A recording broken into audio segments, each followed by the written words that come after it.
Il n'y a pas de pluie prévue à Bodès, dit la météo, et pourtant je sens déjà l'humidité dans mes articulations. 68 ans, ce n'est pas si vieux. Du moins, c'est ce que j'aime à penser. Mais mon corps me rappelle de plus en plus souvent à l'ordre avec un craquement dans les genoux ou une raideur dans le bas du dos, surtout avant la pluie. Mon jardin a besoin d'attention, les clématites doivent être attachées et les mauvaises herbes attendent que je prenne la binette. Mais aujourd'hui, je suis simplement assise sur le porche de ma petite maison de la rue du Chêne, à regarder le soleil percer à travers les feuilles d'un vieil érable. Bellerive-sur-Loire n'a jamais été une ville bruyante, mais notre quartier est particulièrement calme. Seule une voiture qui passe de temps en temps vient troubler le rythme mesuré de la vie. Il y a 10 ans, quand Henri est décédé, je pensais que je ne pourrais pas supporter le silence. Il semblait remplir les pièces à ras-bord, jusqu'à m'étouffer. Mais avec le temps, j'ai appris à y trouver du réconfort. Le silence est devenu mon ami, un ami fidèle qui n'exigeait rien en retour. Je termine mon café du matin et je regarde l'horloge. Il est presque 10 heures. Le club de lecture commence à 11 heures aujourd'hui et je dois encore préparer mes notes sur le maître des illusions de Donna Tartt. J'aime ce livre, même si j'ai trouvé les personnages parfois peu crédibles. Elisabeth contestera certainement mon opinion, cependant. Elle défend toujours avec ferveur ses auteurs préférés. Ces petites batailles littéraires, chaque 3e mercredi du mois, sont devenues l'un des piliers qui me maintiennent à flot.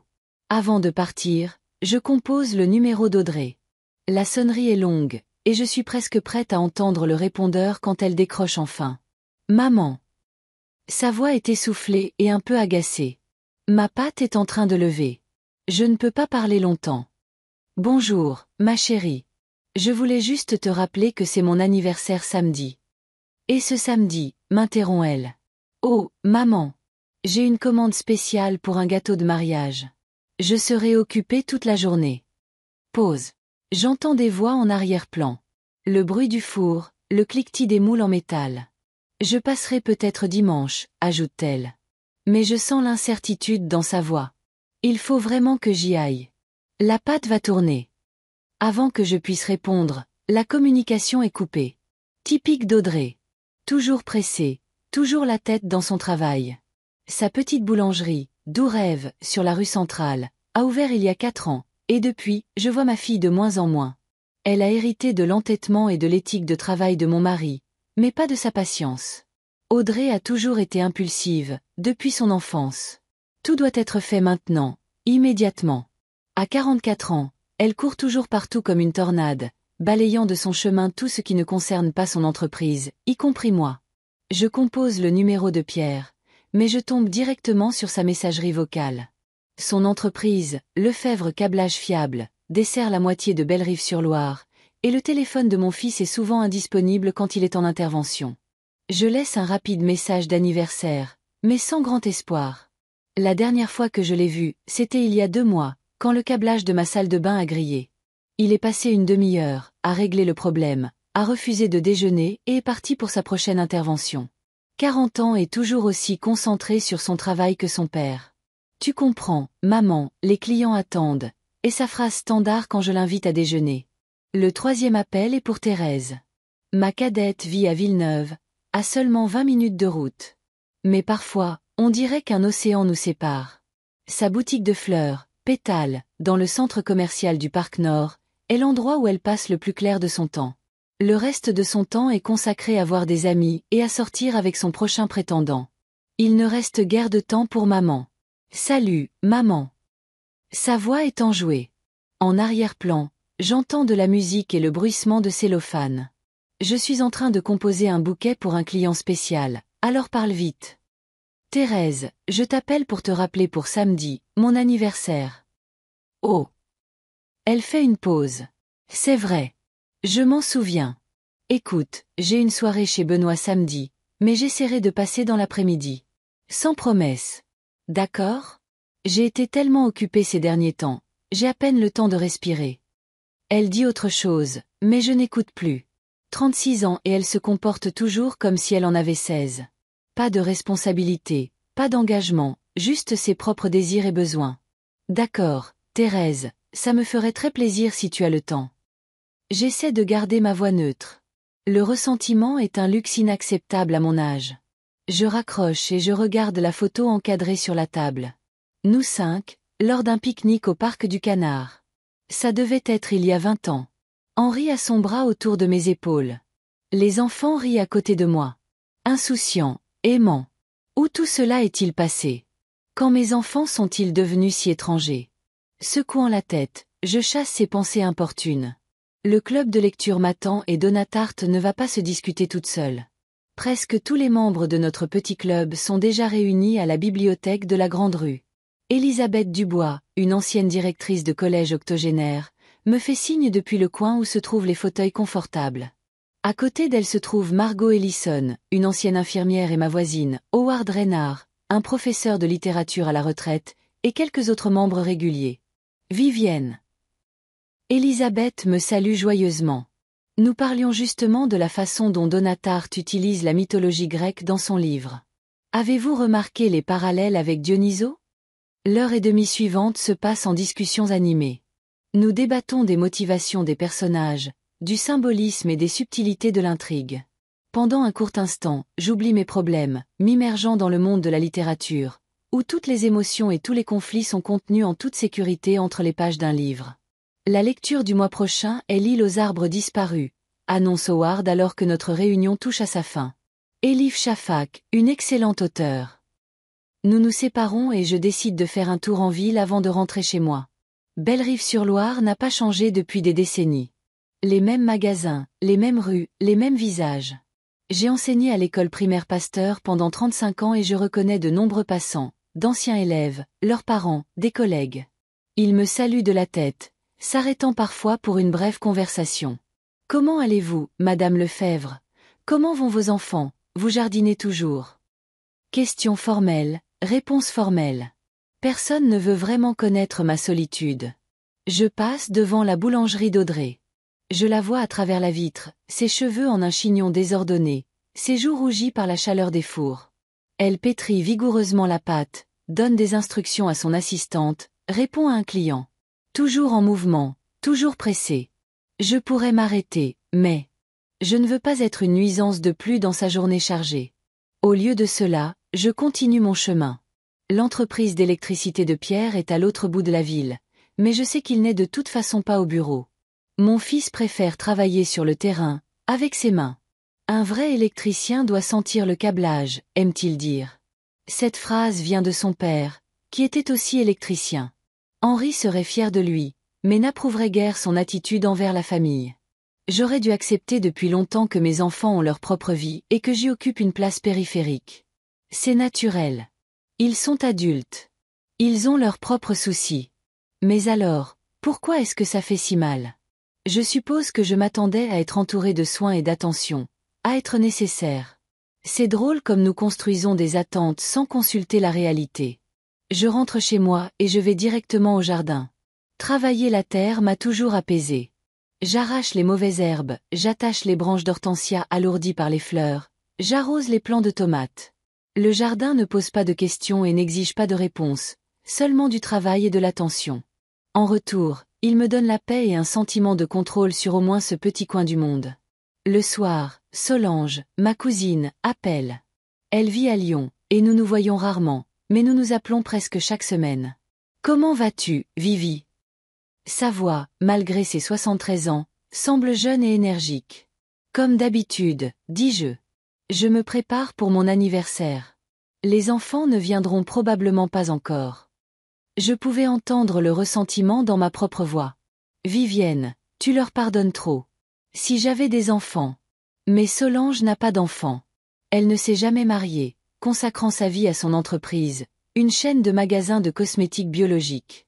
Solange ne comprend pas ce que signifie être mère. Que l'amour ne s'arrête pas, même quand on est rejeté. Je sais, l'interrompis-je. Parlons d'autre chose. Comment va ta santé?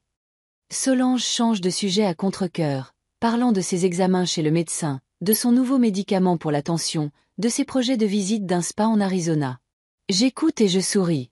Solange a toujours été pleine de vie et indépendante. Parfois, j'envie sa liberté. Je pourrais venir pour ton anniversaire, suggère-t-elle soudainement. Ce n'est qu'à 5 heures de route. Ce n'est pas la peine, dis-je rapidement.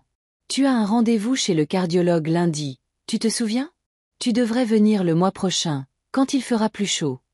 En vérité, je ne veux tout simplement pas qu'elle voie mes propres enfants m'ignorer. Ce serait trop humiliant.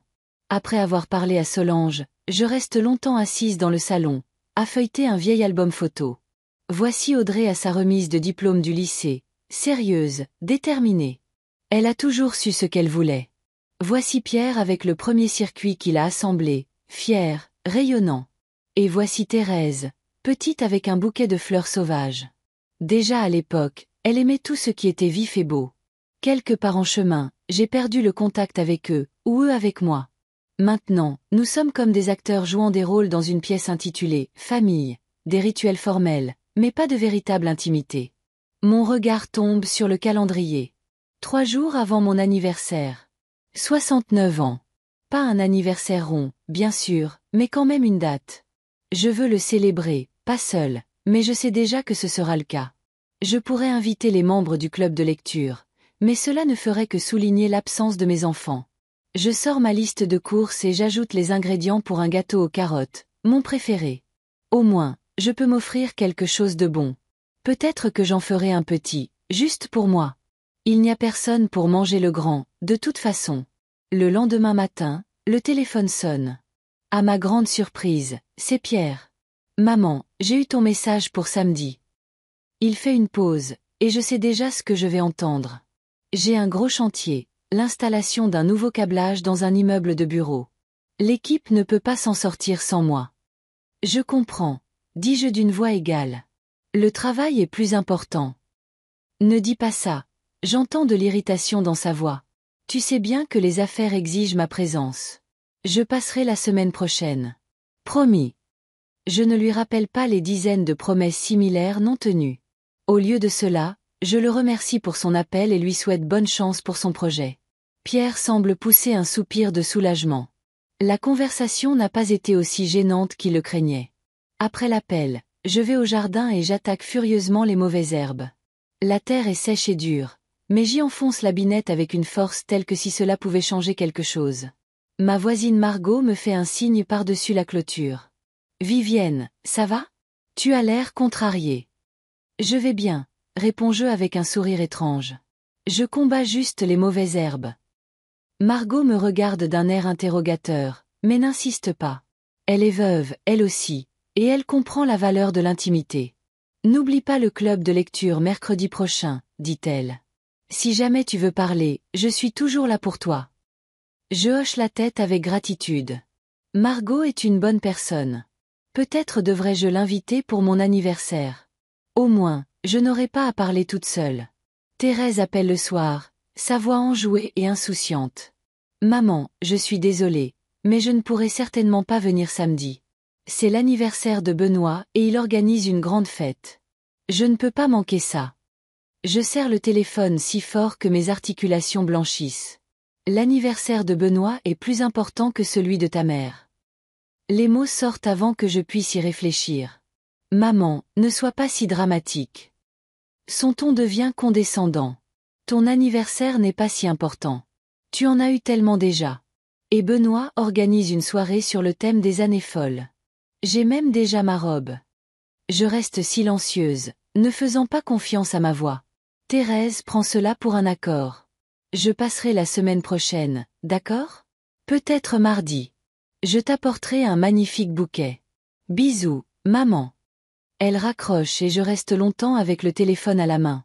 Ton anniversaire n'est pas si important. Dans ces mots se trouve toute l'essence de notre relation.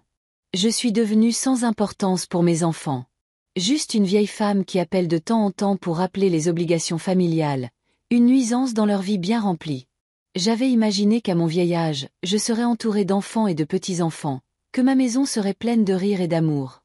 Au lieu de cela, je suis seule, à me préparer pour un autre anniversaire que je passerai seule avec un gâteau aux carottes et des souvenirs. Samedi matin, je me réveille avec les premiers rayons du soleil. Aujourd'hui, j'ai 69 ans.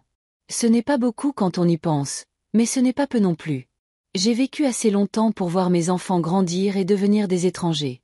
Assez pour réaliser que la vieillesse n'apporte pas toujours la sagesse et la paix. Je prends mon petit déjeuner sur le porche, en regardant les colibris volter autour de la mangeoire. Ils sont si petits mais pleins de vie et de but. Peut-être y a-t-il une leçon là-dedans pour moi aussi. Trouver de la joie dans les petites choses sans attendre d'événements grandioses. La journée s'annonce chaude. Je décide de la passer dans le jardin, à ranger les parterres de fleurs et à tailler les haies. Le travail physique m'aide à ne pas penser au téléphone, qui est resté silencieux toute la journée. Ni Audrey, ni Pierre, ni Thérèse n'ont appelé pour me féliciter. Peut-être qu'ils s'en souviendront ce soir. Ou peut-être pas. Je me réveille le jour de mon anniversaire au son de la pluie qui tambourine sur le toit. Mes articulations ne s'étaient donc pas trompées. Le temps s'est gâté malgré les prévisions optimistes. C'est ironique. Même la nature a décidé de ne pas être à la hauteur des attentes ce jour-là. Je reste allongée à regarder le plafond, pensant à quel point il est étrange de fêter un anniversaire seul. Quand on a 5, 10 ou même 25 ans, cela semble impensable.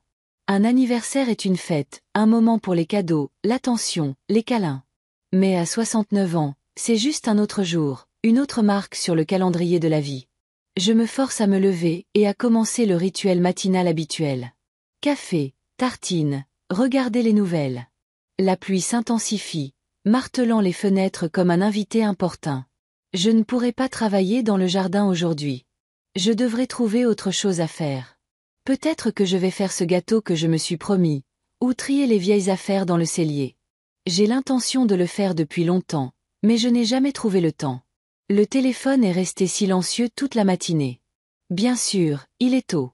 Il n'est que 9 heures. Les enfants s'en souviendront.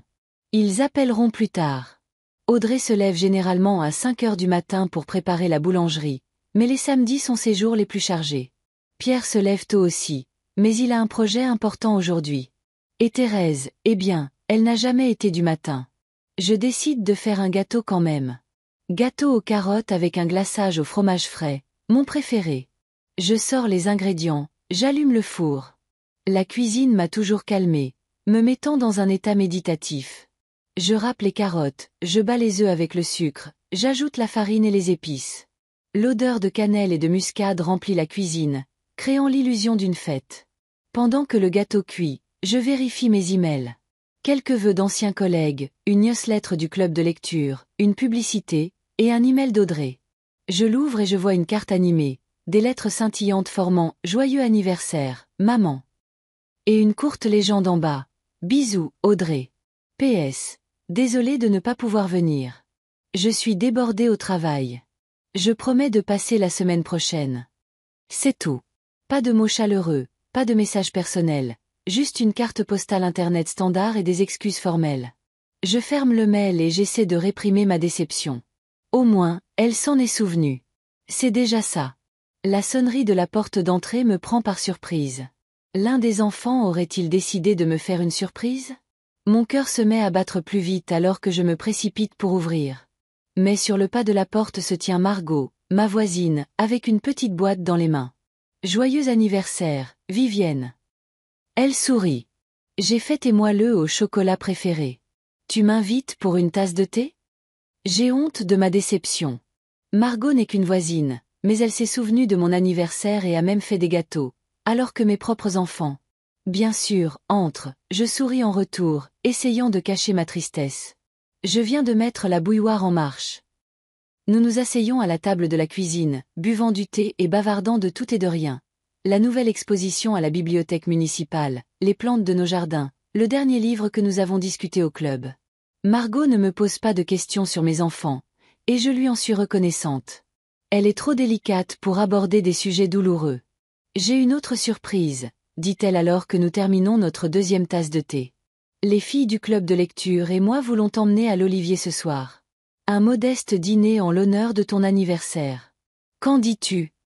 Je suis submergée de gratitude pour ces femmes qui ne sont au fond que des connaissances, mais qui montrent plus d'attention que mes propres enfants. Ce serait un plaisir, ai-je répondu. Merci, Margot. C'est très gentil de votre part. Après le départ de Margot, je sors le gâteau du four. Il est moelleux et parfumé. Pendant qu'il refroidit, je vérifie mon téléphone pour tout appel manqué ou message. Il est presque midi, et ni Pierre ni Thérèse ne se sont souvenus de mon anniversaire. Je n'en peux plus et j'appelle Thérèse moi-même. Après la 5e sonnerie, elle répond enfin. Allô? Sa voix semble endormie, comme si je l'avais réveillée. Thérèse, c'est maman, dis-je, essayant de garder ma voix enjouée. Je voulais juste savoir comment tu allais. Maman, bâille-t-elle. Je vais bien. Je viens de me réveiller. Je me suis couchée tard hier soir à faire des bouquets pour le mariage. Silence. Elle ne se souvient manifestement pas de quel jour nous sommes. C'est un jour spécial aujourd'hui. Je laisse entendre. N'as-tu rien à me dire? Spécial. J'entends la perplexité dans sa voix, puis une prise de conscience soudaine. Oh, c'est ton anniversaire. Je suis désolée, maman, j'ai complètement oublié. Joyeux anniversaire. Ses vœux sonnent faux, comme si elle lisait le script d'un mauvais film. Merci, ma chérie, réponds-je, essayant de cacher mon amertume. Écoute, je passerai bien, mais j'ai la soirée chez Benoît ce soir. Tu te souviens, je te l'ai dit. C'est un événement très important. Oui, tu l'as mentionné. Ma voix se fait de plus en plus basse. Ne sois pas triste, maman. Son ton est maintenant irrité. Ton anniversaire n'est pas si important. Au revoir. Je t'appelle la semaine prochaine et on s'arrangera, d'accord? Sans attendre de réponse, elle ajoute rapidement. Il faut que je file. Je dois me préparer pour la fête. Salut. La communication coupe et je me retrouve avec le téléphone à la main, abasourdi par ces mots. Ton anniversaire n'est pas si important. Pas important pour qui? Pour elle, bien sûr. Je me laisse lentement retomber sur ma chaise, sentant une boule se former dans ma gorge. Une heure passe, puis une autre. Je recouvre machinalement le gâteau de crème, bien que mon appétit ait disparu depuis longtemps. La pluie à l'extérieur s'intensifie, se transformant en une véritable averse. C'est comme si le ciel lui-même pleurait ma fête ratée. Vers 15 heures, le téléphone sonne. Cette fois, c'est Pierre. Je ne m'attends presque pas à des vœux, mais je réponds quand même. Maman. Sa voix semble tendue. Tu es à la maison? Oui, Pierre. Où veux-tu que je sois par ce temps? Oh, Dieu merci. Je t'appelle pour te prévenir qu'il pourrait y avoir des coupures de courant dans ton quartier. Un orage a endommagé une ligne électrique sur la rue de l'Érable. Mon équipe est déjà en train de la réparer. Il parle d'un ton professionnel, comme s'il appelait une autre cliente, et non sa mère le jour de son anniversaire. Merci de m'avoir prévenu, réponds-je, espérant qu'il se souvienne de la date maintenant. De rien. Prends soin de toi. Et après une brève pause, oh, et joyeux anniversaire, maman. Je suis désolée de ne pas pouvoir passer. J'ai beaucoup de travail. Cette tempête nous a complètement décalés. Ses vœux sonnent comme une pensée tardive, comme s'il s'en était souvenu à la dernière minute. Je comprends, dis-je. Le travail d'abord. Ne commence pas, maman, dit-il, une note d'irritation dans la voix. Tu sais à quel point ce projet est important. En plus, c'est une urgence maintenant. Je ne peux physiquement pas venir. Je ne te demande pas de venir, Pierre. C'est juste. Peu importe. Merci d'avoir appelé. Nous nous disons au revoir et je raccroche. Au moins, il s'en est souvenu. Quoiqu'en passant, comme si c'était un fait sans importance. À 17 heures, comme Pierre l'avait prédit, le courant est coupé. Je suis assise dans la pénombre, éclairée seulement par la lumière grise de la fenêtre et la flamme d'une bougie que j'ai trouvée dans un tiroir de la commode. L'ironie de la situation ne m'échappe pas. Assise seule dans le noir le jour de mon anniversaire, c'est comme un triste symbole de ma vie. Je regarde le gâteau, abandonné sur la table de la cuisine. Pourquoi l'ai-je fait, au fond? Pour le manger seul, pour faire comme si ce jour était différent des autres. C'est stupide. La pluie ne cesse de tambouriner sur le toit avec une force implacable. Dans l'obscurité et avec ce son monotone, mes pensées commencent à vagabonder. Je sors un album photo, un vieil album à la couverture élimée. À la faible lueur de la bougie, je tourne les pages du passé. Voici Audrey, un petit paquet dans mes bras. Sa naissance a été une telle bénédiction après 2 fausses couches. Henri et moi ne pouvions nous lasser d'elle, notre petit miracle. Voici Pierre, un petit garçon sérieux de 2 ans, explorant attentivement la boîte à outils de son père. Et voici Thérèse, une petite fille souriante avec des taches de rousseur sur le nez et des nattes tressées. Quand les choses ont-elles changé? Quand mes enfants ont-ils cessé de faire partie de ma vie pour devenir de rares invités accablés par un sentiment d'obligation? Peut-être que cela s'est produit progressivement, année après année, appel après appel manqué, dîner après dîner manqué. Ou peut-être que la mort d'Henri a été le tournant après lequel les liens familiaux ont commencé à se déchirer. Je me souviens comment, après les funérailles d'Henri, les enfants se sont éloignés. Audrey est retournée à sa boulangerie, Pierre à ses chantiers, Thérèse à ses amis. On reviendra ce week-end, maman, avait-il promis. Mais les week-ends sont devenus des semaines, les semaines des mois. Les appels sont devenus plus courts et moins fréquents. Et moi, je n'ai pas insisté. Je ne voulais pas être un fardeau. Je ne voulais pas m'imposer. Peut-être que c'était mon erreur. Aurais-je dû exiger de l'attention? Aurais-je dû me rappeler à leurs bons souvenirs? Non, ce n'est pas dans ma nature. Je leur ai toujours appris l'indépendance. Je les ai toujours encouragés à suivre leurs rêves. Peut-être ai-je été trop douée pour ça. Je leur ai appris à vivre sans moi avec un tel succès qu'aujourd'hui, ils n'ont tout simplement plus besoin de moi. La bougie vacille, projetant des ombres bizarres sur le mur. Dans cette lumière tremblante, le passé semble particulièrement vivant, et le présent semble chancelant et irréel. Je ferme l'album et j'essuie les larmes qui ont coulé sans y être invité. L'introspection ne mènera à rien de bon. Le fait est que mes enfants sont adultes et vivent leur propre vie. Il n'y a qu'une place infime pour moi dans cette vie. Quelque part en périphérie. La sonnette retentit, me tirant de ma rêverie. Je traverse prudemment le salon sombre, trébuchant sur les meubles. J'ouvre la porte et je vois Margot et 3 autres femmes de notre club de lecture, Elisabeth, Suzanne et Dorothée, sur le seuil. Nous sommes venus pour toi, annonce Margot. Il y a un générateur à l'Olivier, alors ils sont ouverts malgré la panne. Notre dîner est maintenu. Je les regarde, ces femmes avec qui je ne partage rien d'autre que l'amour des livres, et mon cœur se remplit de gratitude. Donnez-moi 5 minutes, dis-je. Je dois me changer. À la lueur d'une lampe de poche, je troque rapidement mes vêtements de maison pour la robe que j'avais achetée au printemps, mais que je n'avais jamais eu l'occasion de porter. Je me mets du rouge à lèvres, je me coiffe. Le miroir reflète une femme qui a l'air mieux qu'elle ne se sent. Tant mieux. Je ne veux pas que mes nouvelles amies voient à quel point je suis vraiment triste. Au restaurant, nous sommes accueillis comme des invités d'honneur. La table est décorée de ballons et de petits confettis en forme d'étoiles. Le menu a déjà été choisi et commandé. Tous mes plats préférés. Elisabeth a même apporté un petit cadeau, une édition ancienne de Jane Eyre. Nous savons que cela ne remplace pas une fête de famille, dit-elle en me serrant la main. Mais nous voulions que tu saches que tu n'es pas seule, Vivienne. Et pour la première fois de la journée, je sens que c'est vrai. Je ne suis pas seule. Mes enfants sont peut-être loin. Ils ont peut-être oublié l'importance de ce jour pour moi, mais je peux encore créer des liens, trouver des gens qui se soucient de moi. Nous mangeons, buvons du vin, rions d'histoires du passé. Elisabeth parle de ses voyages. Suzanne partage des nouvelles de ses petits-enfants. Dorothée discute du dernier scandale au conseil municipal. Progressivement, le poids sur mon cœur s'allège. Il ne disparaît pas complètement, mais il recule, devient moins aigu. Quand ils apportent le dessert, un gâteau avec une bougie allumée, et que tout le monde se met à chanter « Joyeux anniversaire », je sens des larmes me monter aux yeux. Mais cette fois, ce ne sont pas des larmes d'amertume, mais des larmes de gratitude de ne pas être assise seule dans une maison sombre pour mes 69 ans. Parce qu'il y a des gens prêts à partager ce jour avec moi. Je fais un vœu et je souffle la bougie. Je ne sais pas s'il se réalisera, mais en avoir un est déjà un progrès.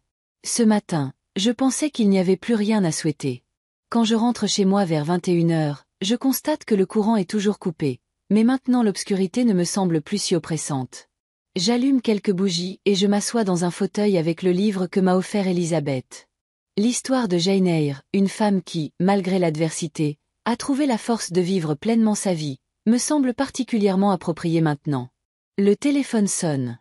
Je pense que c'est l'une des femmes avec qui je viens de passer la soirée, voulant s'assurer que je suis bien rentrée. Mais la voix à l'autre bout du fil n'est pas la leur.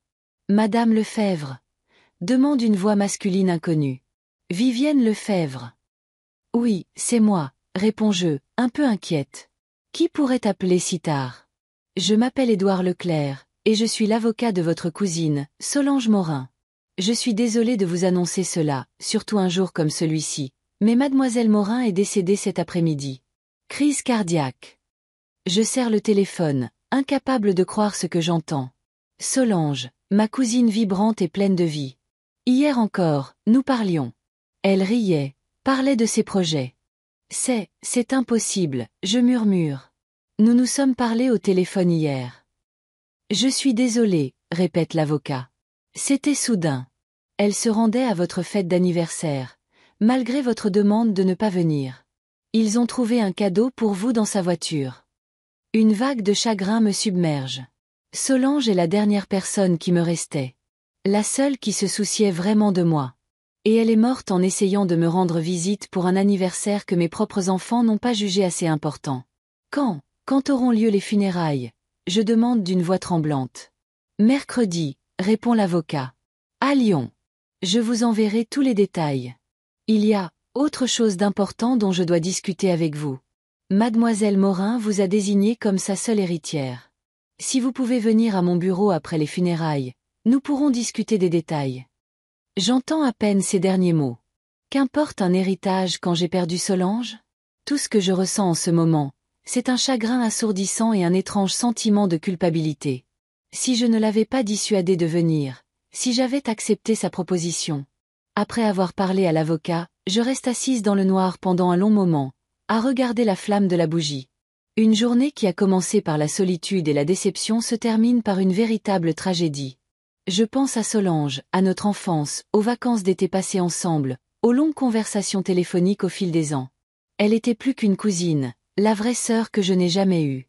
Quelle étrange façon de fonctionner à la vie. Mes enfants, pour qui j'ai vécu, que j'ai élevés avec amour et soin, n'ont même pas pris le temps aujourd'hui de me féliciter.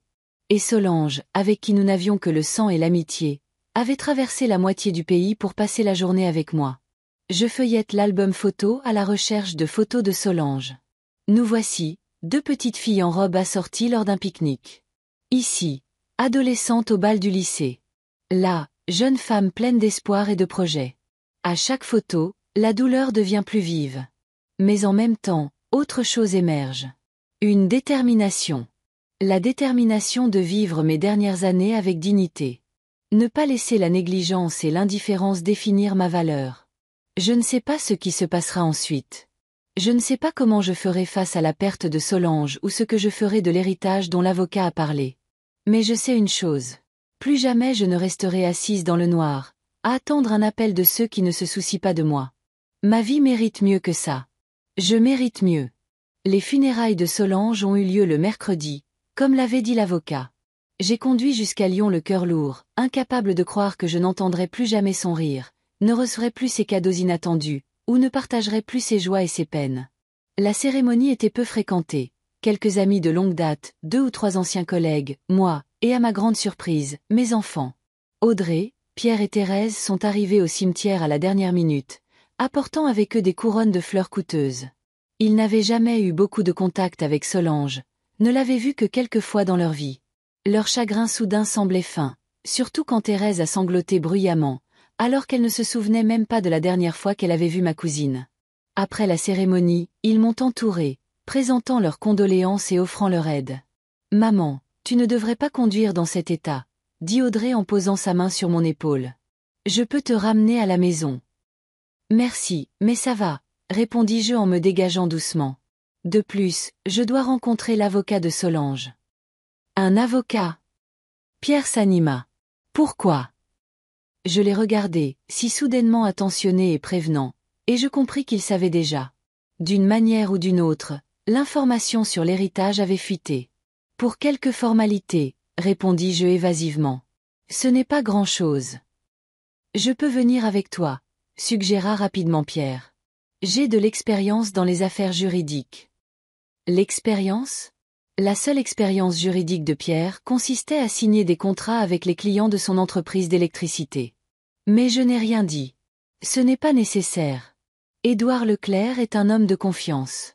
Solange lui faisait confiance depuis des années. Leur déception était presque palpable. Je leur dis au revoir, promettant d'appeler à mon retour à Bellerive, et je me dirigeai vers le bureau d'Édouard Leclerc dans le centre de Lyon. Le cabinet de l'avocat était situé dans un vieil immeuble de l'avenue Foch. L'intérieur était austère et élégant, bois sombre, fauteuil en cuir, bibliothèque remplie de littérature juridique. Édouard Leclerc lui-même était un gentleman aux cheveux gris, la soixantaine, avec des yeux vifs et des manières calmes. Madame Lefebvre. Il me serra la main et m'invita à m'asseoir. Encore une fois, mes condoléances. Solange était une femme exceptionnelle. Oui, elle l'était, confirmai-je, sentant une boule dans ma gorge. Elle était spéciale. Édouard hocha la tête et ouvrit le dossier devant lui. Je comprends que ce n'est pas le meilleur moment pour discuter de questions financières, mais Solange était très précise dans ses instructions. Elle voulait que vous connaissiez ses décisions concernant l'héritage le plus tôt possible. Il sortit un document et le posa devant moi. C'est le testament de Solange Morin. Elle l'a fait il y a 3 ans et ne l'a pas modifié depuis. Selon ce document, vous êtes la seule héritière de l'ensemble de ses biens. Je fixai le papier en silence, voyant la signature de Solange au bas de la page, son écriture familière et ample. Ces biens se composent de plusieurs éléments, continua l'avocat.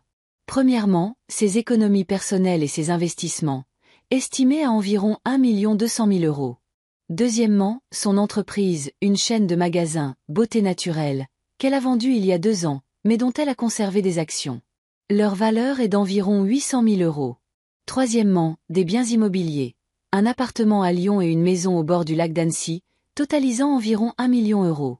Après déduction de tous les impôts et frais, l'héritage total s'élèverait à environ 3 millions d'euros. J'étais abasourdi. Bien sûr, je savais que Solange avait réussi, mais je n'avais aucune idée de l'ampleur de sa fortune. Et je ne m'attendais certainement pas à ce qu'elle me lègue tout. Mais, pourquoi ? Fut tout ce que je pus demander. Pourquoi tout me laisser ? Édouard sourit d'un sourire doux et compréhensif. Solange a été très claire à ce sujet. Elle vous considérait comme sa vraie famille, la seule personne qui avait été là pour elle toute sa vie, non par profit ou obligation, mais par une affection sincère. Elle disait souvent que vous aviez été son soutien à travers les nombreuses épreuves de la vie. Il sortit une enveloppe de son tiroir. Elle vous a aussi laissé cette lettre. Je devais vous la remettre personnellement en main propre. Je pris l'enveloppe, sentant mes doigts trembler. Mon nom y était écrit de son écriture familière. Que dois-je faire ? Demandai-je en essayant de me ressaisir. Pas grand-chose pour le moment, répondit Édouard. Le processus de transfert de la propriété prendra un certain temps, peut-être quelques mois. Vous devrez signer un certain nombre de documents, mais nous pouvons le faire dans la semaine à venir. Je m'occuperai de tous les aspects juridiques en votre nom si cela ne vous dérange pas. Bien sûr que non, hochai-je la tête. Solange vous faisait confiance, donc je peux aussi vous faire confiance. Dans la voiture, sur le chemin du retour vers Bellerive, j'ouvris la lettre de Solange. Ces mots, écrits avec sa franchise et sa chaleur caractéristique, me firent pleurer et rire en même temps. Chère Vivienne, si tu lis cette lettre, cela signifie que je suis partie. J'espère que je suis partie en beauté, dans mon sommeil ou en dansant un tango avec un bel inconnu. Quoi qu'il en soit, ne passe pas trop de temps à pleurer. J'ai vécu une belle vie, et une grande partie de cette belle vie était liée à toi. Tu as toujours été plus proche de moi qu'une simple cousine. Tu as été ma sœur, mon amie, ma famille. Quand tous les autres ont disparu, tu es resté. Quand je me suis effondrée, tu m'as aidé à me reconstruire. Quand j'ai célébré des victoires, tu t'es réjoui avec moi. Je sais que les dernières années n'ont pas été faciles pour toi. Après la mort d'Henri, tes enfants ont choisi de s'occuper de leurs affaires, te laissant seule face à la perte. J'ai vu à quel point cela te blessait, même si tu ne t'es jamais plainte. Maintenant, je veux que tu utilises mon héritage pour changer ta vie. Pas pour tes enfants, pour toi. Voyage, étudie, fais des œuvres de charité, achète une maison au bord de la mer, fais tout ce que tu veux. Vis pleinement ta vie, Vivienne. Tu le mérites. Et au fait, si tes enfants s'intéressent soudainement à toi après la nouvelle de l'héritage, et ils le feront, je n'en doute pas, souviens-toi que tu n'as pas à partager avec ceux qui ne se souviennent de toi que lorsqu'ils ont besoin de quelque chose. Avec tout mon amour, ta Solange. Je pliai la lettre et la rangeai dans mon sac à main, me sentant étrangement calme. C'était comme si Solange, même après son départ, continuait à me soutenir, à me guider, à me protéger. Quand je suis rentrée à la maison, j'ai trouvé 6 messages sur mon répondeur, 2 d'Audrey, 3 de Pierre et 1 de Thérèse. Tous demandaient comment s'était passée la réunion avec l'avocat et si j'avais besoin d'aide. Je n'ai pas rappelé. J'étais trop fatiguée par la route et les émotions de la journée. Le lendemain matin a commencé par un appel téléphonique. C'était Audrey. « Maman, comment vas-tu ?» Sa voix était inhabituellement douce et attentionnée. J'étais si inquiète quand tu n'as pas rappelé hier. Je vais bien, répondis-je. J'étais juste fatiguée après le voyage. As-tu vu l'avocat de Solange? Elle essayait de paraître décontractée, mais je pouvais entendre l'impatience dans sa voix. Oui. Et, comment ça s'est passé? Je fis une pause, décidant de la quantité d'informations que j'étais prête à divulguer. Ça s'est bien passé. Il m'a expliqué les détails du testament. Oh! Audrey retint son souffle. Et alors? Qu'y a-t-il dans le testament? Solange m'a laissé quelque chose, répondis-je évasivement. Quelque chose. Elle semblait déçue par mon manque de précision. Qu'est-ce que c'est, maman? Audrey, c'est assez personnel, dis-je fermement. Je préférerais ne pas en discuter au téléphone. Bien sûr, acquiesça-t-elle à la hâte. Tu sais quoi? Je passerai chez toi ce soir. Je t'apporterai un dîner de ce restaurant italien que tu aimes. Qu'en dis-tu? Je réprimai un soupir. Audrey n'était pas passée chez moi juste pour le plaisir depuis plus d'1 an. D'accord, acceptai-je. Je t'attendrai. Avant que je puisse raccrocher, Pierre appela. Maman, comment vas-tu? Demanda-t-il avec une chaleur inhabituelle. Je voulais passer hier, mais je me suis dit que tu devais être fatiguée de la route. Une telle sollicitude de la part d'un fils habituellement trop occupé pour même un court appel téléphonique me fit rire amèrement. Je vais bien, Pierre. Merci de t'inquiéter. Écoute, j'ai un créneau dans mon emploi du temps aujourd'hui. Je peux passer, t'aider à la maison. Peut-être qu'il y a quelque chose à réparer. En fait, Audrey passe ce soir, répondis-je. Oh, il semblait déçu. Alors peut-être que je me joindrai à vous. Ça fait un moment qu'on ne s'est pas tous réunis. Bien sûr, acceptai-je, intrigué par ce désir soudain de réunion de famille. Sois là à 18h. Le 3e appel arriva presque immédiatement après ma conversation avec Pierre. Thérèse, ma fille toujours occupée, se retrouva soudain avec du temps libre. Maman, j'étais si inquiète pour toi, s'exclama-t-elle. Ces funérailles, la réunion avec l'avocat, c'est tellement pour toi. Je veux venir te soutenir. Ton frère et ta sœur seront déjà là ce soir, l'informai-je. Vraiment. Je pouvais entendre la surprise dans sa voix. Alors je viendrai aussi. Un dîner en famille est exactement ce dont nous avons tous besoin. Je raccrochai et m'assis à la table de la cuisine, réfléchissant à l'intérêt soudain de mes enfants pour un dîner de famille. 3 ans sans se voir et soudain, un tel désir unanime de se retrouver juste après ma rencontre avec l'avocat de Solange. Coïncidence? Je ne pense pas. D'une manière ou d'une autre, ils avaient appris pour l'héritage. Peut-être que quelqu'un que Solange connaissait leur en avait parlé. Ou peut-être qu'ils s'étaient renseignés. Quoi qu'il en soit, leur sollicitude soudaine semblait fausse et intéressée. Toute la journée, je me suis préparée pour la visite des enfants. J'ai nettoyé la maison, même si elle était déjà propre. Une vieille habitude avant l'arrivée d'invités. J'ai sorti la belle vaisselle que je n'avais pas utilisée depuis la naissance d'Henri, il y a 5 ans. J'ai même mis une jolie robe et me suis coiffée. Je ne voulais pas ressembler à une vieille femme pathétique à leurs yeux. Audrey fut la première à arriver, ponctuelle comme toujours. Dans ses mains, elle tenait un grand paquet du restaurant italien, Bellanos, et un bouquet de lys, mes fleurs préférées. C'était inattendu. Audrey ne se souvenait jamais de mes préférences. Maman, m'embrassa-t-elle avec une émotion à laquelle elle n'était pas habituée. Tu es magnifique. C'est une nouvelle robe? Non, je ne l'ai juste pas portée depuis un moment, répondis-je en acceptant les fleurs. Merci pour les lys. Ils sont magnifiques. Je me souviens combien tu les as toujours aimés. Audrey sourit, même si je savais que je ne le lui avais jamais dit. Elle avait probablement demandé à Margot ou à l'un des voisins. Pierre arriva 10 minutes plus tard avec une bouteille de vin cher et une boîte à outils. Je me suis dit que je pourrais vérifier le câblage pendant que je suis là, expliqua-t-il. Ça fait un moment que je voulais le faire. Thérèse fut la dernière à arriver, comme d'habitude, avec 20 minutes de retard. Elle apporta un immense bouquet de fleurs exotiques et une boîte de chocolat d'une boutique chère de Villeneuve. Maman, m'enlaça-t-elle étroitement. Je suis si heureuse de te voir. As-tu perdu du poids? Tu es incroyable. Nous nous sommes assis à table et le dîner le plus étrange de ma vie a commencé. Mes enfants, habituellement plongés dans leurs propres problèmes et peinant à maintenir la conversation, devinrent soudain des auditeurs incroyablement attentifs. Ils posaient des questions sur ma santé, sur le club de lecture, sur le jardin, tout ce qu'ils avaient négligé pendant des années. « Maman, tu dois me laisser t'aider avec le jardin, » dit Audrey. « Je peux venir tous les week-ends. Et je vérifierai tout le câblage de la maison, » ajouta Pierre. « La sécurité d'abord. Et nous devrions avoir des dîners de famille comme celui-ci plus souvent, sourit Thérèse. Ça m'a manqué. Je les écoutais en hochant la tête et en souriant, mais à l'intérieur, je sentais un dégoût croissant. Pensaient-ils que je ne pouvais pas voir leur véritable motivation? Que je ne comprenais pas pourquoi ils étaient soudain si attentionnés?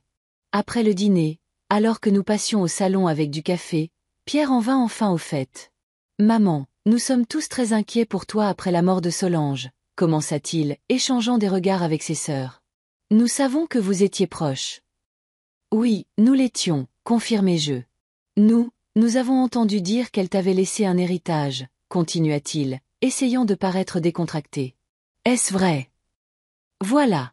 Je regardais leur visage, tendu, expectatif, avec un intérêt mal dissimulé. « Oui, c'est vrai, » répondis-je calmement. « Solange m'a laissé toute sa fortune. » Leurs yeux s'écarquillèrent et Thérèse ne put même pas retenir une exclamation étouffée. « Tout » intervint Audrey. « C'est combien? » « Environ 3 millions d'euros après impôts, » dis-je en observant leur réaction.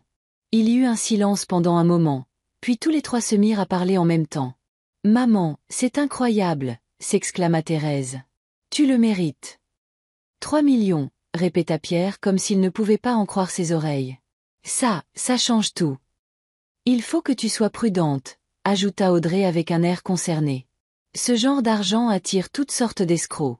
Tu as besoin d'un conseiller financier de confiance. »« J'ai Édouard Leclerc, l'avocat de Solange, » dis-je. « Il m'aidera avec toutes les formalités. »« Mais tu ne vas pas confier la gestion d'une telle somme à un parfait inconnu, n'est-ce pas ?» objecta Pierre. « Tu as besoin de quelqu'un qui a vraiment tes meilleurs intérêts à cœur. »« Quelqu'un de la famille » ajouta Thérèse avec un sourire significatif.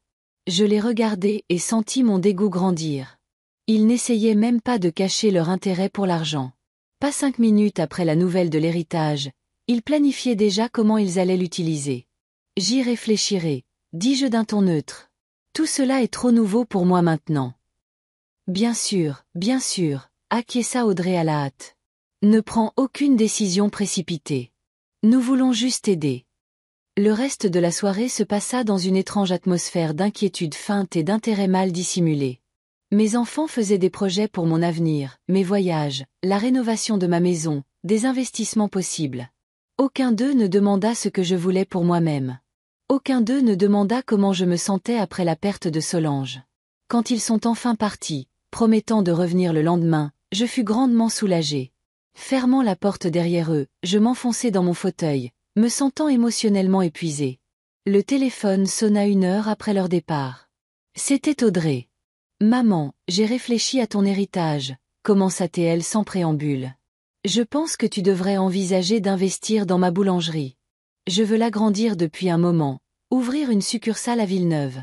Ce serait un bon investissement pour toi. »« J'y réfléchirai, Audrey, » dis-je avec lassitude. « Il est trop tard pour ça maintenant, nous en reparlerons une autre fois. » Avant que je puisse raccrocher, Pierre appela. « Maman, je voulais juste te dire que si tu as besoin d'aide pour tes finances, je serais heureux de t'aider. J'ai de l'expérience dans ce domaine. » De l'expérience, Pierre, qui vit toujours d'une paie à l'autre et contracte des prêts pour développer son entreprise. « Merci pour l'offre, Pierre. Je te ferai savoir si j'ai besoin d'aide. » Le 3e appel arriva 10 minutes plus tard. Thérèse, curieusement, fut la plus directe. « Maman, je sais que ça peut paraître bizarre, mais pourrais-tu me prêter de l'argent? J'ai l'occasion d'acheter un local pour une nouvelle boutique dans le centre commercial, mais il me manque un acompte. C'est seulement 50 000 euros. » J'ai failli rire de l'absurdité de la situation. Moins d'1 mois auparavant, il ne trouvait même pas le temps de m'appeler pour mon anniversaire. Maintenant, pas 1 heure ne passait sans qu'il n'appelle ou ne rende visite. Pendant la semaine qui a suivi, mon téléphone n'a cessé de sonner. Audrey appelait 2 ou 3 fois par jour. Pierre passait tous les matins avant le travail et Thérèse a commencé à m'apporter des déjeuners de restaurants chers. Tous étaient inhabituellement généreux en compliments, en attention et en offres d'aide.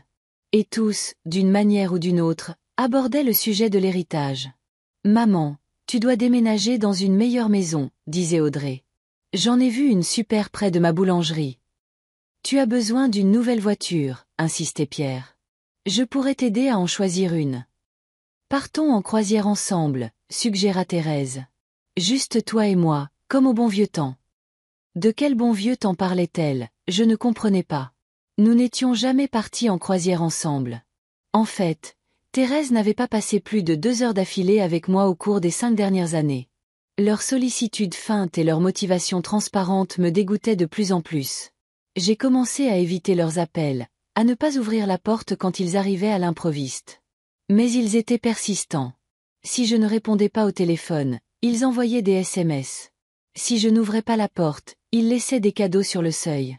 J'ai reçu plus d'attention de mes enfants en une semaine qu'au cours des 10 dernières années. Et tout cela à cause de l'argent. Pas à cause de l'amour, pas à cause de l'inquiétude pour mon bien-être, mais à cause de 3 millions d'euros qui m'ont soudain rendue intéressante à leurs yeux. Assise dans mon jardin, dans un des rares moments de paix où le téléphone s'est temporairement tu, j'ai relu la lettre de Solange. Si tes enfants s'intéressent soudainement à toi après la nouvelle de l'héritage, souviens-toi que tu n'as pas à partager avec ceux qui ne se souviennent de toi que lorsqu'ils ont besoin de quelque chose. Solange avait toujours été perspicace. Elle avait prévu exactement ce qui se passait maintenant. Et elle avait raison. Je n'ai pas à partager avec ceux qui ne me voient que comme une source d'argent. À ce moment-là, en regardant le soleil couchant colorer le ciel de nuances de rose et d'or, j'ai pris une décision. Je donnerai à mes enfants une leçon qu'ils n'oublieront jamais. Une leçon que certaines choses, comme l'amour et le respect, ne peuvent pas être achetées, et que certaines actions ont des conséquences que l'argent ne peut pas réparer. J'ai sorti mon téléphone et j'ai composé le numéro d'Édouard Leclerc. J'avais un plan, et j'avais besoin de son aide pour le mettre en œuvre. Édouard Leclerc a écouté attentivement mon plan au téléphone, sans m'interrompre ni montrer de surprise. Quand j'ai fini d'expliquer ce que je voulais faire, il est resté silencieux quelques secondes, puis a dit « Madame Lefebvre, c'est une approche inhabituelle, mais légalement, elle est parfaitement légale. Vous avez le droit de disposer de l'héritage comme bon vous semble. Si vous êtes sûr que c'est ce que vous voulez. » J'en suis sûr, répondis-je fermement. Après leur comportement des derniers jours, je n'avais aucun doute. Dans ce cas, je préparerai tous les documents nécessaires, dit-il. Quand prévoyez-vous de tenir cette réunion? Ce samedi, décidai-je, le plus tôt sera le mieux. J'arriverai à Bellerive vendredi soir et j'apporterai les documents, promis Édouard. Voulez-vous que j'assiste à la réunion avec vos enfants? Je réfléchis. D'un côté, le soutien d'Édouard pourrait être utile. De l'autre, c'était une affaire de famille, et je devais la gérer seule. Non, merci. Je peux m'en occuper. Mais j'apprécierais que vous restiez en ville au cas où il y aurait des questions. Après avoir parlé à l'avocat, j'ai composé un message pour les enfants. Chère Audrey, Pierre et Thérèse, je vous invite à un conseil de famille samedi à 14 heures chez moi. J'ai pris une décision concernant l'héritage de Solange et je veux en discuter avec vous. La présence de vous trois est obligatoire. Affectueusement, maman. Les réponses arrivèrent presque instantanément. Tous les trois confirmèrent leur présence sans poser trop de questions. L'héritage était un aimant suffisant pour les attirer à l'heure et à l'endroit convenu. J'ai passé les 2 jours suivants à me préparer.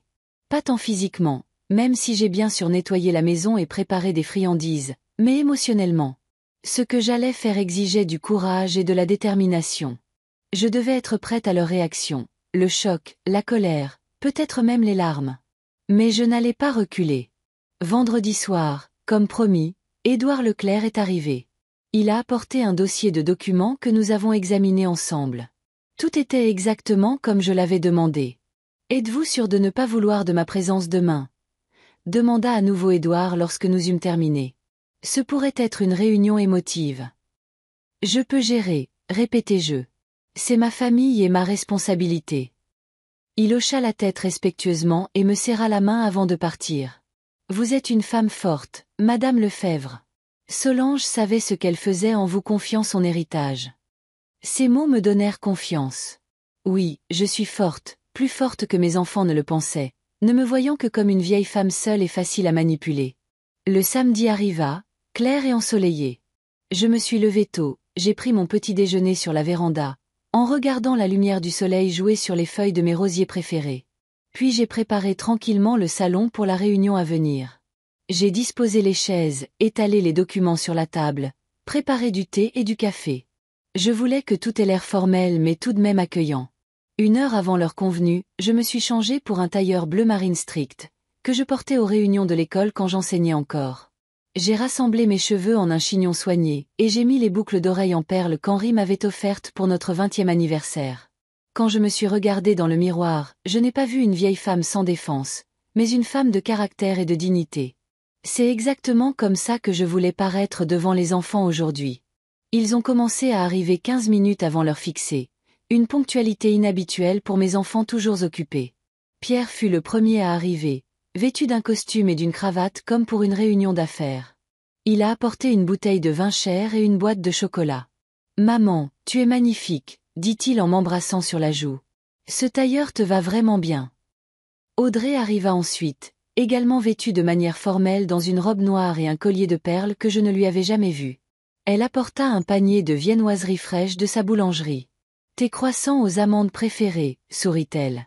Je les ai faits moi-même ce matin. » Thérèse fut la dernière à arriver, comme d'habitude, mais à ma surprise, seulement 5 minutes après l'heure convenue. Elle portait une élégante robe verte et tenait un énorme bouquet de lys, mes fleurs préférées dont elle s'était soudainement souvenue après la nouvelle de l'héritage. « Maman, tu es incroyable !»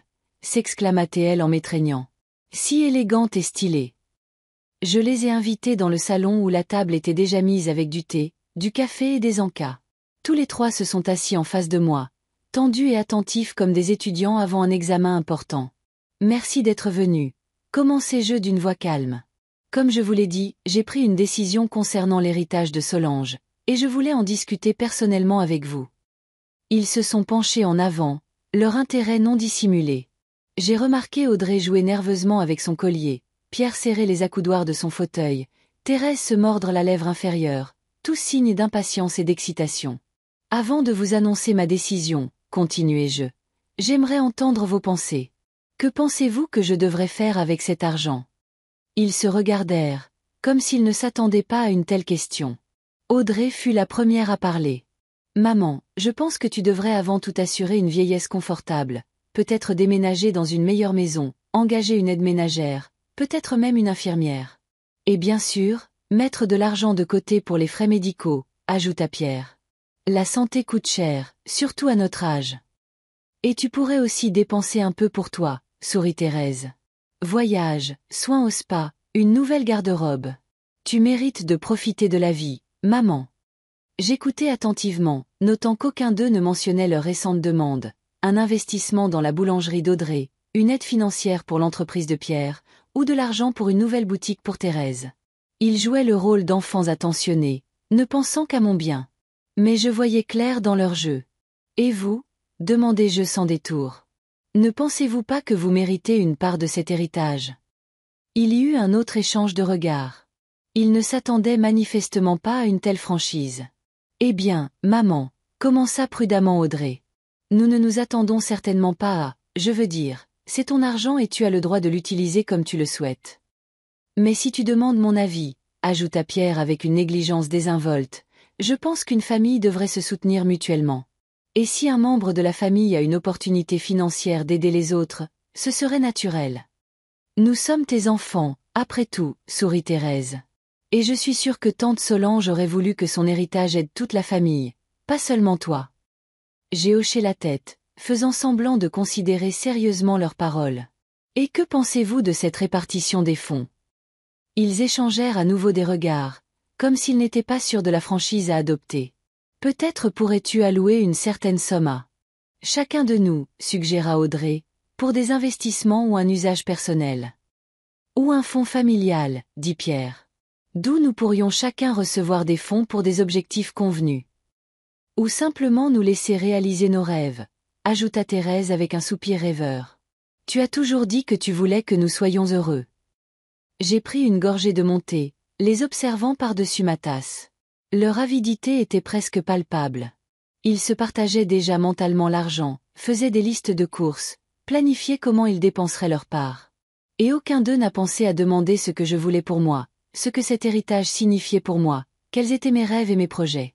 Vous savez, dis-je en posant ma tasse sur la table. J'ai beaucoup réfléchi à l'héritage de Solange ces dernières semaines, et à vous, à notre famille. Ils se sont redressés, sentant que nous arrivions au but.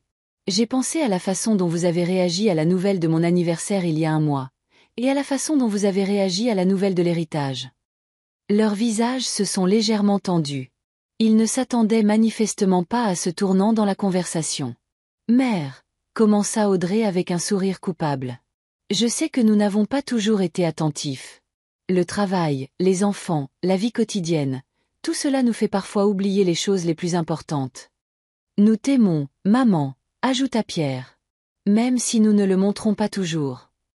Et nous voulons passer plus de temps avec toi, encouragea Thérèse. Vraiment. Je les regardais. Mes enfants, que j'avais élevés avec amour et soin, à qui j'avais donné tout ce que je pouvais. Ils avaient grandi, beaux, brillants, confiants. Mais quelque part en chemin, ils avaient perdu la chose la plus importante de toutes, la capacité d'aimer de manière désintéressée, de prendre soin des autres non pas pour le profit, mais simplement parce que c'est la bonne chose à faire. J'accepte vos excuses, dis-je calmement. Mais le fait est que vous n'avez pensé à moi que lorsque vous avez entendu parler de l'argent, et cela en dit long sur notre relation. Ils commencèrent à protester, tous les trois à la fois, m'assurant de leur amour et de leur dévotion, attribuant leur inattention antérieure à l'emploi du temps chargé et au stress. Je levai la main, arrêtant le flot d'excuses. Je ne vous blâme pas, dis-je. Vous êtes des adultes, vous vivez vos vies. Vous avez le droit de répartir votre temps et votre attention comme bon vous semble. Mais j'ai aussi le droit de prendre des décisions en fonction de votre comportement. Je sortis un document du dossier sur la table et le plaçai devant moi. J'ai décidé comment gérer l'héritage de Solange. Et maintenant, je vais vous annoncer ma décision. Ils retinrent leur souffle, me regardant avec espoir et expectative. Premièrement, je ne partagerai pas l'argent entre vous, commençai-je d'une voix ferme. Ni maintenant, ni à l'avenir. Ni sous forme de cadeaux, ni sous forme de prêts, ni sous forme d'investissement dans vos entreprises. Leurs visages se sont allongés de surprise et de déception. Pierre ouvrit la bouche pour dire quelque chose, mais je l'arrêtai d'un geste. Je n'ai pas fini. J'ai décidé de créer une fondation caritative Solange Morin. 2 millions d'euros seront versés à la fondation. L'argent sera utilisé pour des bourses destinées aux femmes seules de plus de 50 ans qui souhaitent faire des études ou créer leur propre entreprise. 2 millions, souffla Audrey. Mais c'est presque tout l'héritage.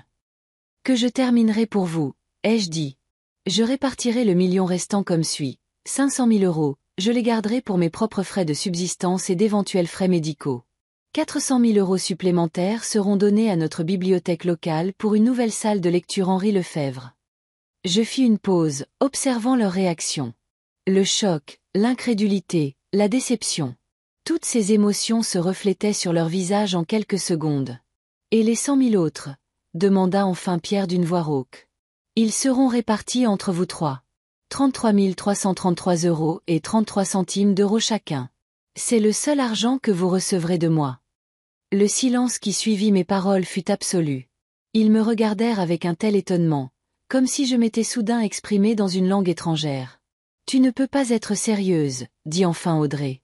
Donner 2 millions à de parfaits inconnus au lieu de tes propres enfants. Ces parfaits inconnus seront des femmes en situation difficile, répondis-je calmement. Des femmes qui, comme moi, ont peut-être passé leur jeunesse à s'occuper de leur famille et se sont ensuite retrouvées seules. Des femmes qui ont besoin d'une seconde chance. Solange aurait approuvé cette décision. Mais, maman, intervint Pierre. Pense à tes petits-enfants. Pense à l'avenir de ta famille. Cet argent pourrait financer l'éducation de tes petits-enfants. Nous aider à développer nos entreprises. Créer un véritable héritage familial. Un héritage familial ne se mesure pas en argent, Pierre, objectai-je. Il se mesure en amour, en respect, en attention, toutes ces choses que je n'ai pas reçues de vous depuis des années. Ce n'est pas juste, s'exclama Thérèse, les larmes aux yeux. Tu nous punis parce que nous sommes occupés par nos vies. Nous avons tous des engagements, des emplois, des amis. Je ne punis personne, Thérèse, secouai-je la tête. Je prends simplement une décision basée sur notre relation. Quand tu as eu besoin d'argent pour ouvrir une boutique de fleurs, qui t'a donné le capital de départ? Moi. Quand Pierre a démarré son entreprise, qui a hypothéqué la maison pour qu'il puisse acheter le matériel. Moi. Quand Audrey a eu besoin de renflouer son local de boulangerie, qui a vendu ses bijoux. Moi. Je regardais chacun d'eux à tour de rôle. Je vous ai toujours soutenu, émotionnellement et financièrement. Je n'ai jamais rien demandé en retour, sauf de l'amour et de l'attention. Et qu'ai-je obtenu? Un anniversaire oublié. Des appels téléphoniques formels une fois par mois. Des visites uniquement quand vous aviez besoin de quelque chose. Maman, nous avons eu tort, dit Pierre d'un ton suppliant. Nous avons réalisé nos erreurs. Donne-nous une chance de nous rattraper. Nous te rendrons visite chaque semaine, ajouta Audrey. Nous t'appellerons tous les jours. Tu verras comment nous allons changer. S'il te plaît, maman, murmura Thérèse à travers ses larmes. Ne fais pas ça.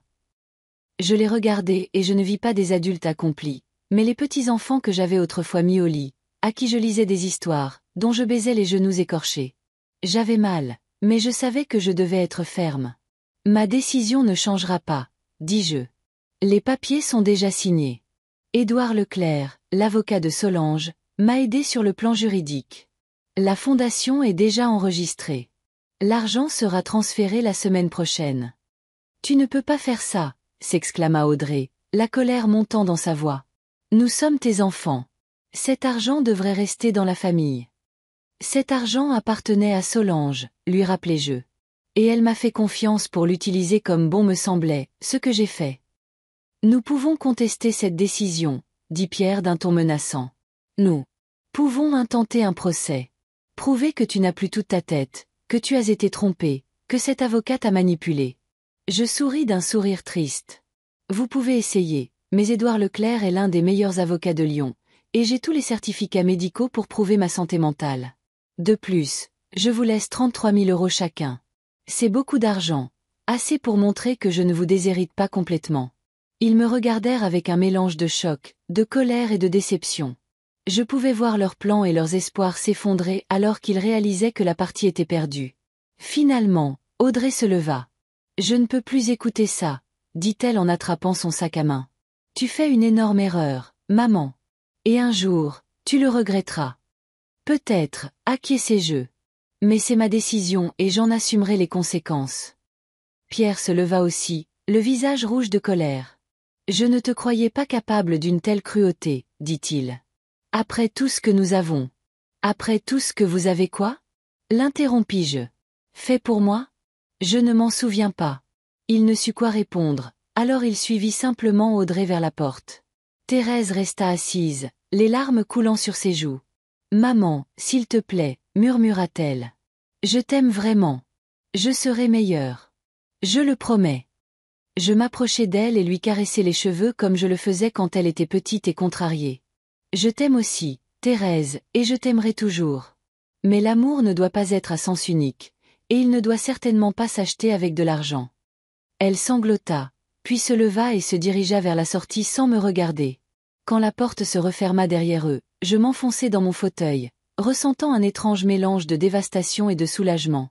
C'était fait. Je leur avais dit la vérité. J'avais fait ce que je pensais être juste.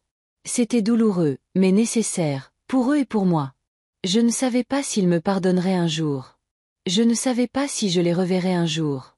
Peut-être que leur colère finirait par s'apaiser et qu'ils comprendraient mes motivations, ou peut-être pas. Quoi qu'il en soit, je devais aller de l'avant. J'avais un nouveau but, une nouvelle responsabilité, la Fondation Solange, qui pourrait changer la vie de nombreuses femmes en situation difficile. Et pour la première fois depuis longtemps, je sentais que je faisais ce qu'il fallait. Non pas en tant que mère sacrifiant tout pour ses enfants, mais en tant que personne défendant mes principes. Édouard Leclerc appela 1 heure après le départ des enfants. « Comment ça s'est passé ?» demanda-t-il avec anxiété. « Exactement comme je m'y attendais, » répondis-je. « Ils sont contrariés et en colère. Ils ne me pardonneront peut-être jamais. Êtes-vous toujours sûr de votre décision ?» Je regardai la photo de Solange sur la cheminée, souriante, pleine de vie, les yeux pétillants. « J'en suis absolument sûre, » dis-je fermement. C'était la bonne chose à faire, et Solange aurait approuvé. Une semaine s'est écoulée depuis ce mémorable conseil de famille, une semaine de paix et de tranquillité. Ni Audrey, ni Pierre, Ni Thérèse n'ont appelé ou ne sont venus. Je savais qu'ils étaient toujours en colère et frustrés. Peut-être discutaient-ils entre eux de la possibilité de contester ma décision, comme Pierre avait menacé de le faire. Mais Édouard Leclerc m'a assuré que légalement, tout était parfait. Il ne pouvait rien faire. Édouard s'est avéré être un véritable trésor ces jours-ci. Il m'a aidé avec toute la paperasserie pour créer la fondation, a organisé le transfert de l'argent et m'a même trouvé un conseiller financier pour m'aider à gérer les fonds restants. Quand je l'ai remercié pour son aide au-delà de ses fonctions, il a simplement souri. Solange a toujours dit que vous étiez une femme spéciale. Je vois maintenant qu'elle avait raison. Aujourd'hui, c'était le lancement de la Fondation Solange Morin. Une petite cérémonie dans la salle de conférence de la bibliothèque municipale de Bellerive. Je portais mon plus beau tailleur, celui d'un bleu doux que j'avais acheté spécialement pour l'occasion. J'ai accroché une broche en forme de colibri à mon revers, un cadeau de Solange pour mon 60e anniversaire. Le colibri est un symbole de joie et de légèreté, avait-elle dit. Porte-la quand les temps sont durs et souviens-toi que la vie est belle même dans les moments les plus difficiles. Environ 50 personnes ont assisté à la cérémonie, des membres du conseil municipal, des représentants d'organisations locales de femmes, plusieurs journalistes du journal local et mes amis du club de lecture. Édouard Leclerc est venu spécialement de Lyon pour l'événement. Mes enfants, bien sûr, n'étaient pas présents. J'ai prononcé un court discours sur Solange, sa vie et ses valeurs. Comment elle a toujours soutenu les femmes qui luttent pour l'indépendance et l'épanouissement personnel. J'ai parlé des objectifs de la Fondation. Aider les femmes de plus de 50 ans en situation de vie difficile à obtenir une éducation ou à créer leur propre entreprise. J'ai annoncé que les premières bourses seraient attribuées cet automne. Après la cérémonie, les gens sont venus me voir, m'ont serré la main et m'ont remercié pour mon initiative. Beaucoup de gens ont dit qu'une telle fondation est exactement ce dont notre ville a besoin, qu'elle comblera une niche importante dans le soutien social. Plusieurs femmes, les larmes aux yeux, ont raconté leurs histoires de divorce à un âge mûr, de perte d'emploi, de la nécessité de repartir de zéro alors que la plus grande partie de leur vie est déjà passée. Tu fais quelque chose d'important, Vivienne, m'a dit Elisabeth Dubois en me serrant dans ses bras après la cérémonie. Solange serait fière de toi. Ces mots m'ont touché au plus profond de moi.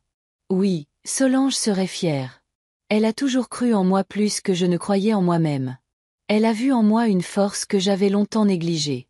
Le lendemain de la cérémonie, le journal local, le Courrier de Bellerive, a publié un article sur la Fondation Solange Morin.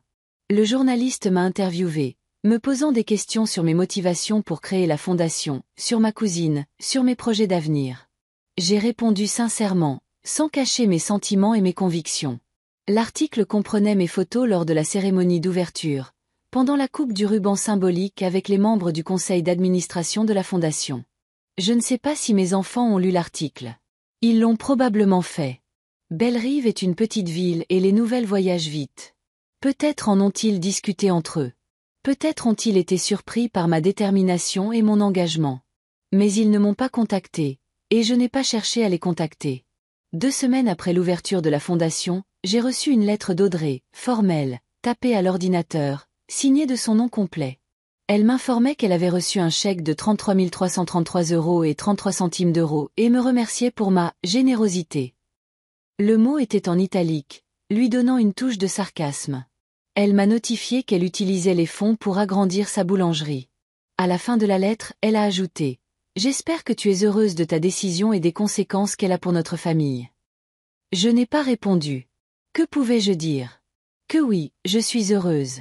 Ce ne serait pas tout à fait vrai.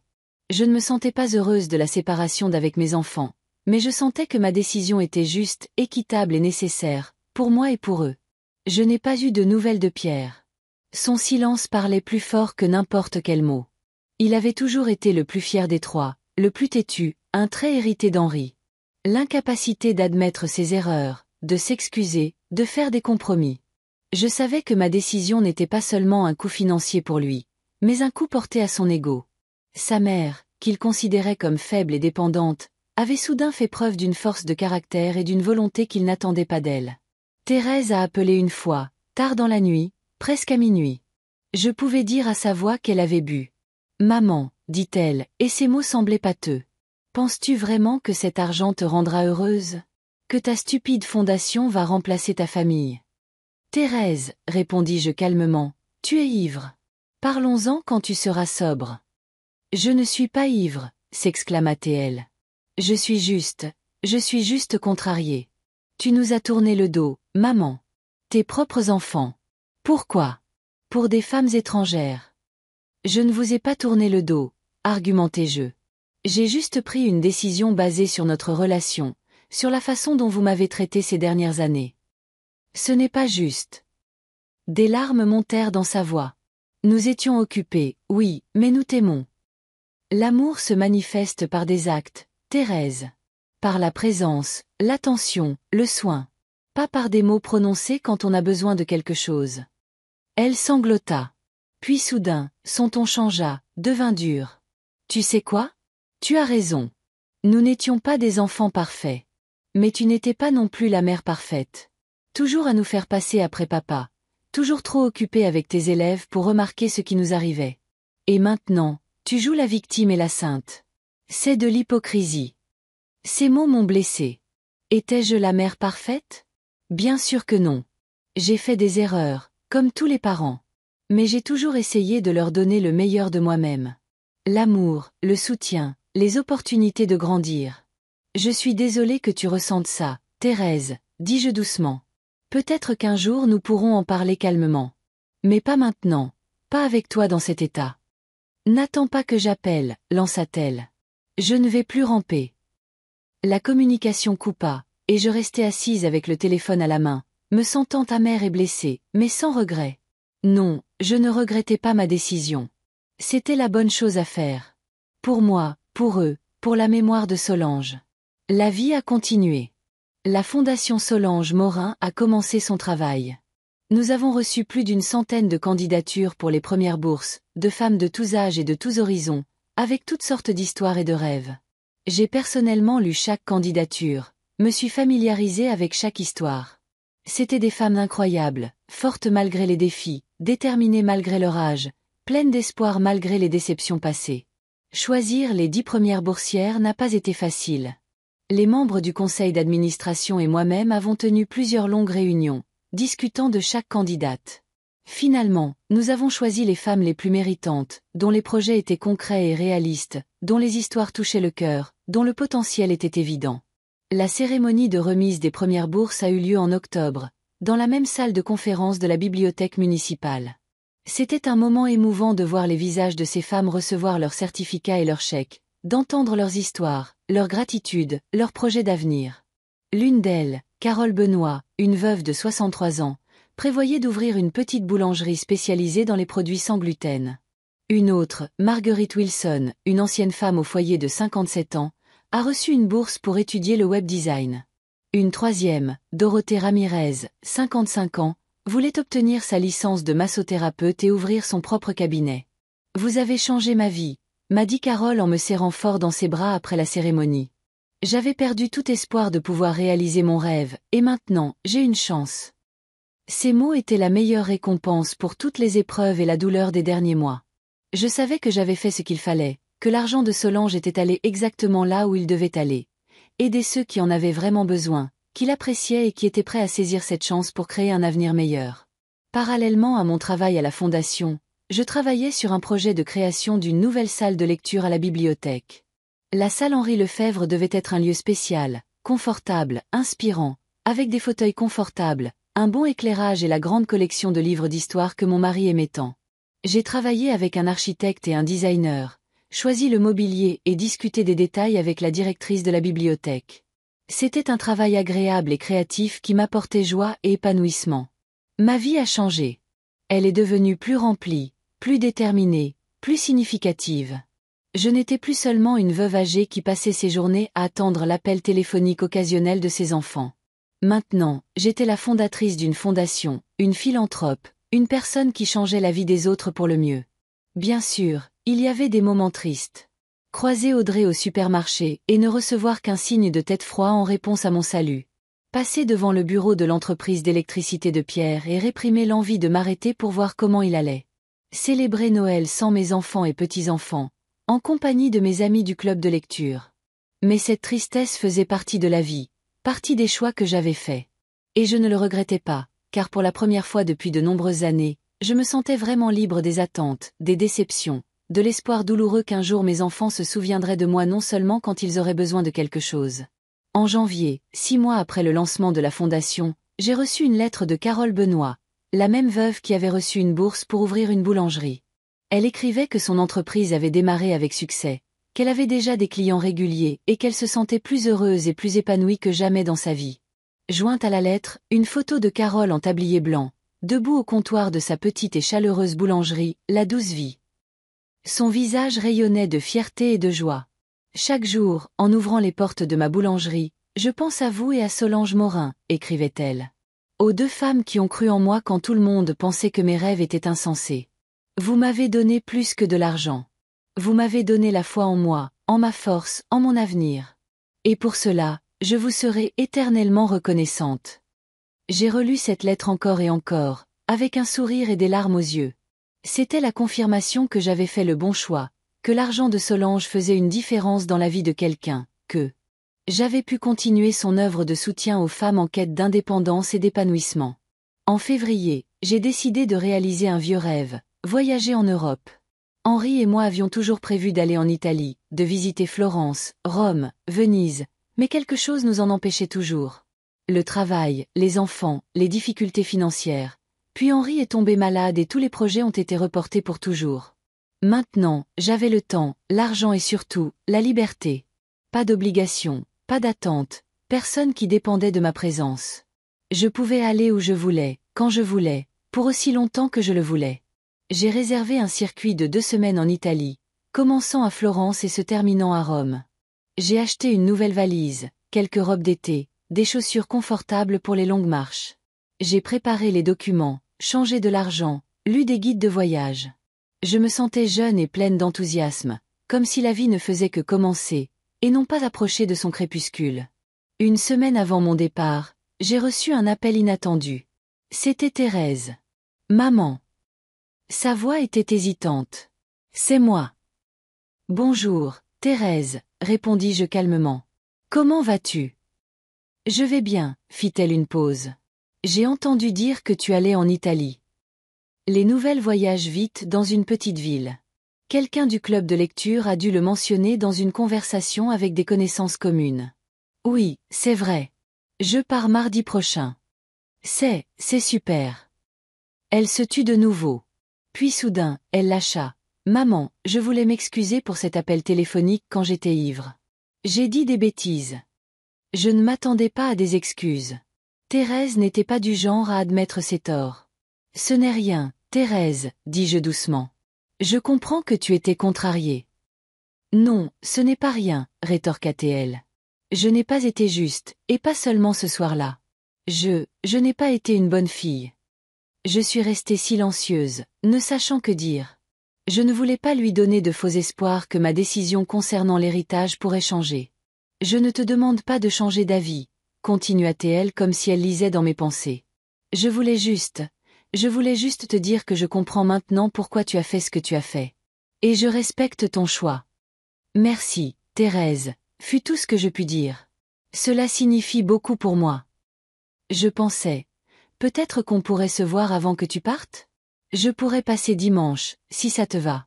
J'hésitais. Je ne voulais pas revivre les explications douloureuses, les excuses, les accusations. Mais je ne pouvais pas dire non à une simple rencontre. D'accord, acceptai-je. Viens pour le déjeuner, disons 13 heures. Super. Je pouvais entendre le soulagement dans sa voix. Je serai là. Et maman, je suis heureuse pour toi. Pour la fondation, pour le voyage, pour tout. Tu le mérites. Après la conversation, je suis restée longtemps à réfléchir à ce tournant inattendu. Était-ce une réconciliation sincère ou juste une autre tentative de manipulation?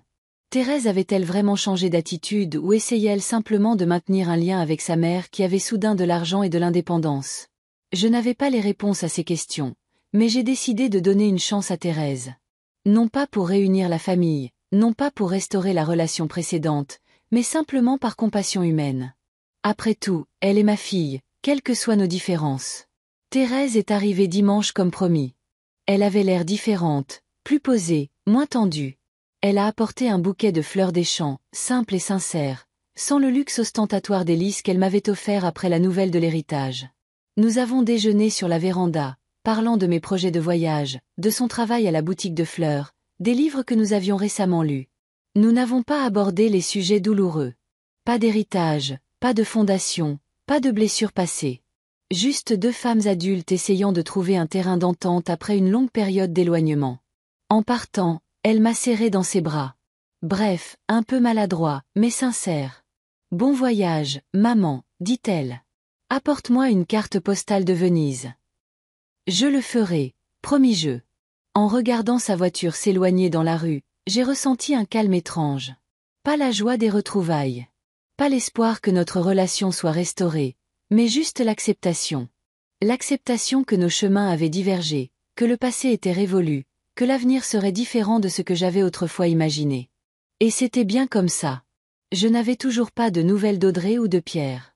Peut-être ne me pardonnerait-il jamais. Nous ne serions peut-être plus jamais une famille au sens traditionnel du terme. Mais j'avais appris à vivre avec cette pensée, à l'accepter sans amertume ni regret. Ma vie était complète sans eux.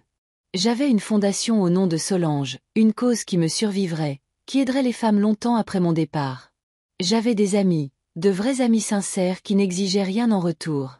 J'avais des projets, des rêves, des objectifs pour les mois et les années à venir. Le jour de mon départ pour l'Italie, je me suis réveillée avec le lever du soleil. J'ai fait mes dernières valises, j'ai fermé la maison, j'ai dit au revoir à Margot, qui avait promis de s'occuper du jardin en mon absence. Je suis montée dans le taxi pour l'aéroport le cœur léger et l'esprit clair. En regardant par la fenêtre les rues familières de Bellerive-sur-Loire, j'ai pensé au voyage de ma vie, aux joies et aux peines, aux gains et aux pertes, aux décisions qui m'avaient amenée à ce moment. Et j'ai ressenti une profonde gratitude pour tout ce qui a été et pour tout ce qui est à venir. Je ne savais pas ce que l'avenir me réservait, si je reverrais un jour tous mes enfants, s'ils me pardonneraient, si je les comprendrais. Mais je savais une chose. Je ne vivrais plus ma vie en attendant leur attention, leur amour, leur approbation. Je vivrais ma vie, une vie pleine, riche, significative. Une vie dont Solange serait fière. Une vie dont je pourrais être fière moi-même. Le taxi a pris la route menant à l'aéroport et Bellerive-sur-Loire est resté derrière, avec tous ses souvenirs, ses histoires, ses liens. Devant, il y avait l'Italie, de nouveaux lieux, de nouvelles personnes, de nouvelles expériences. Et j'étais prête pour ce voyage, non seulement géographiquement, mais aussi spirituellement. Un voyage vers mon vrai moi, vers la vie que je méritais, vers l'avenir que j'avais choisi.